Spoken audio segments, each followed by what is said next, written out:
Allez, on va partir ici avec ce premier exercice. On a une usine d'électroménager donc qui fabrique 15 200 réfrigérateurs. Et malheureusement, il y a des dysfonctionnements sur 608 d'entre eux. Il faut déterminer le pourcentage d'appareils défectueux. Combien d'appareils défectueux va-t-on avoir? Quel est le pourcentage?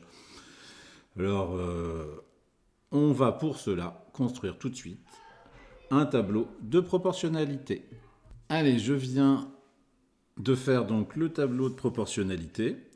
Donc ici, le nombre de réfrigérateurs, le nombre de pannes. Alors ici, les 15 200 ici et les 608 pannes qu'on retrouve là. Alors maintenant, pour trouver le pourcentage, c'est simple. Pour 100, pour 100 réfrigérateurs, combien je vais obtenir de pannes? Eh bien donc le nombre 100, on va le mettre ici. Et maintenant, il suffit de trouver cette valeur, et cette valeur sera notre pourcentage. Pour 100 réfrigérateurs, je vais avoir ici autant d'appareils défectueux. Alors maintenant, pour trouver cette valeur, on a plusieurs, la proportionnalité nous permet d'obtenir d'avoir plusieurs outils. On peut utiliser la fameuse règle de 3 si on la connaît. Sinon, bon, ici, la méthode multiplicative semble un peu compliquée. Par quoi faut-il multiplier 15 200 pour obtenir 100? C'est pas si simple, mais finalement, on se dit qu'on va pouvoir trouver le coefficient de proportionnalité. Par quoi faut-il multiplier 15 200 pour obtenir 608?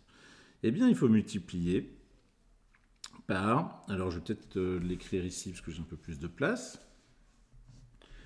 On va multiplier 15 200 pour obtenir 608. On va le multiplier par 608 sur 15 200. Et donc ici, c'est la fraction quotient. C'est le résultat d'une division. C'est 608 divisé par 15 200.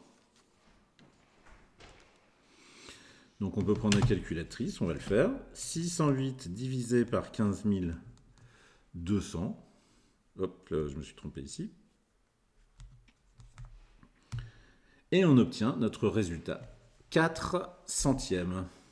Donc il faut multiplier par 4 centièmes, d'accord, les valeurs de cette ligne pour obtenir le résultat sur la seconde ligne. On va multiplier le nombre de réfrigérateurs par 4 centièmes pour obtenir le nombre de pannes. Donc, pour 100 réfrigérateurs, 100 fois 4 centièmes, bon, on n'a pas besoin de calculatrice, ça fait 4.